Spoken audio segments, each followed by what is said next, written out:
ठीक है। ठीक है दोस्तों, इस प्रैक्टिकल में हम देखेंगे construct and control double acting cylinder oscillation movement. तो इसमें क्या होगा कि जैसे मैंने दो पुश बटन यूज़ किए हैं, एक पुश बटन से मेरा सर्किट स्टार्ट हो जाएगा, एक पुश बटन से मेरा सर्किट स्टॉप हो जाएगा। जब मैं सर्किट स्टार्ट करूंगा तो ऑटोमेटिकली मेरा डबल एक्टिंग सिलेंडर ये दोनों लिमिट स्विच में ऑसिलेट करने लगेगा। तो देखते हैं पहले इसका वर्किंग। कुछ इस तरीके से इस सर्किट का काम होगा। अभी ये सर्किट बनाया कैसे है वो हम, तो अभी ऑसिलेशन मूवमेंट होने के लिए हम लोग क्या क्या कंपोनेंट यूज करने वाले हैं। तो 5x2 double solenoid operated direction control valve, एक डबल एक्टिंग सिलेंडर और आपका न्यूमेटिक सप्लाई आएगा। तो उस पहले तो हम न्यूमेटिक सर्किट को कनेक्ट करके रहते हैं। न्यूमेटिक सर्किट कनेक्ट करने के लिए मैं क्या करता हूँ, तो एक पावर सप्लाई लेता हूँ, उसको मेरे 5x2 है डबल सोलेनॉइड ऑपरेटेड वाल्व के पी पोर्ट में देता हूँ। उसके बाद उसके वर्किंग पोर्ट को मैं मेरे एक्चुएटर को कनेक्ट कर देता हूँ, जो मेरा डबल एक्टिंग सिलेंडर है। अभी इसका ऑसिलेशन मूवमेंट मुझे करना है, और वो ऑसिलेशन मूवमेंट जो होगा वो इलेक्ट्रॉनिकली होगा, इलेक्ट्रिकल कनेक्शन उसके लिए बनाना पड़ेगा। तो उसमें क्या क्या कंपोनेंट आएंगे, तो दो लिमिट स्विच आएंगे, उसके बाद दो पुश बटन आएंगे, एक स्टार्ट बटन एक स्टॉप बटन, फिर पावर सप्लाई आएगा, और इसमें मैं 3 रिले यूज़ करूँगा, रिले 1, रिले 2 और रिले 3। तो देखते हैं दोस्तों कनेक्शन हमें कैसे करना है। तो फर्स्ट ऑफ ऑल हमें रिले 1 बनाना पड़ेगा। तो उसके लिए पावर सप्लाई लेना है, पुश बटन 1 को देना है, उसका आउटपुट लेके पुश बटन 2 को देना है। फिर ये मेरा स्टार्ट है, ये स्टॉप है, तो स्टॉप है इसलिए मुझे इसका नॉर्मली क्लोज का इस्तेमाल करना है, और रिले 1 को बनाना है, और रिले 1 ग्राउंड कर देना है।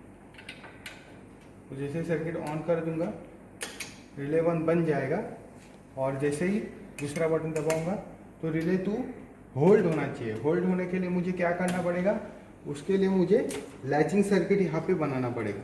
तो लैच करने के लिए वापस एक 24 वोल्ट लेना पड़ेगा, जिससे मेरे रिले 1 का कॉमन में जाएगा, और वहाँ से जो एक नॉर्मली ओपन इस्तेमाल करके मैं रिले 2 के बीच में कनेक्शन दे दूँगा।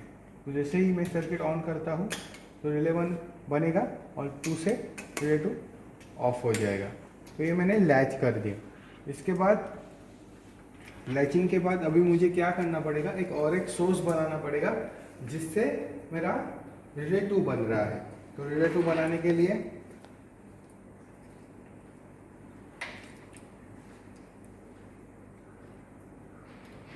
ट्वेंटी 24 वोल्ट,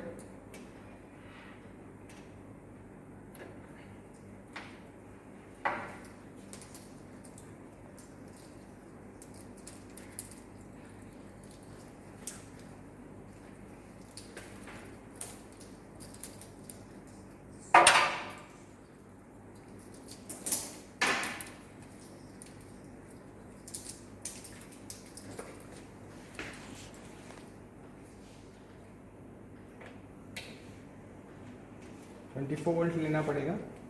उस 24 वोल्ट को मैं मेरे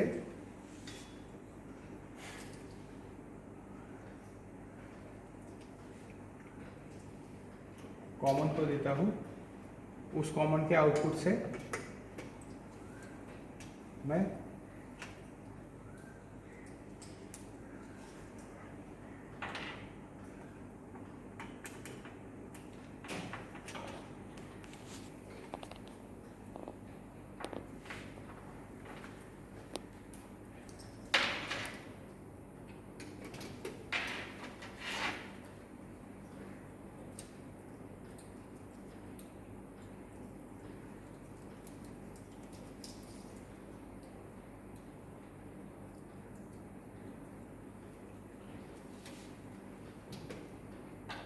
S1 को बनाऊंगा और S1 को ग्राउंड कर दूंगा।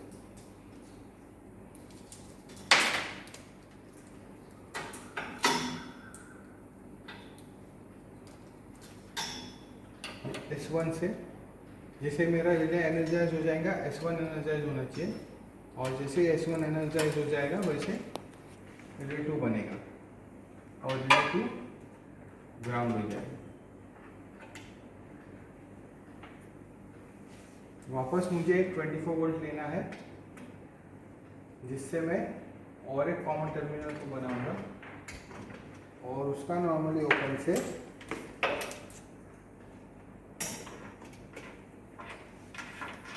मेरा पिस्टन एडवांस होगा। और सर्किट कंप्लीट करने के लिए मुझे वो ग्राउंड करना पड़ेगा। सिमिलरली उसी तरह वापस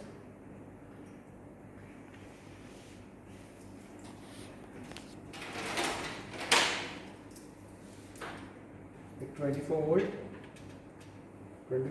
से मेरा इनपुट एलिमेंट H2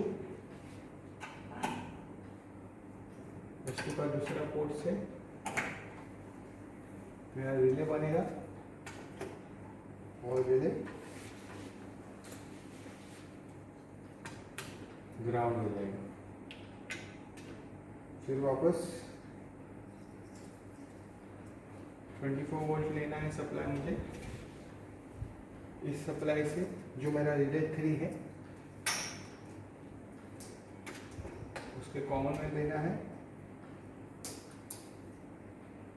उसके नॉर्मली ओपन से मैं दूसरा सॉलिनॉइड और दूसरा सॉलिनॉइड ग्राउंड कर दूँगा। तो इस तरीके से इलेक्ट्रिक न्यूमेटिक कनेक्शन हो जाएगा। तो जैसे न्यूमेटिक सप्लाई ऑन हो जाएगा और बटन प्रेस करके आपका सर्किट वर्किंग करना चालू कर देंगे।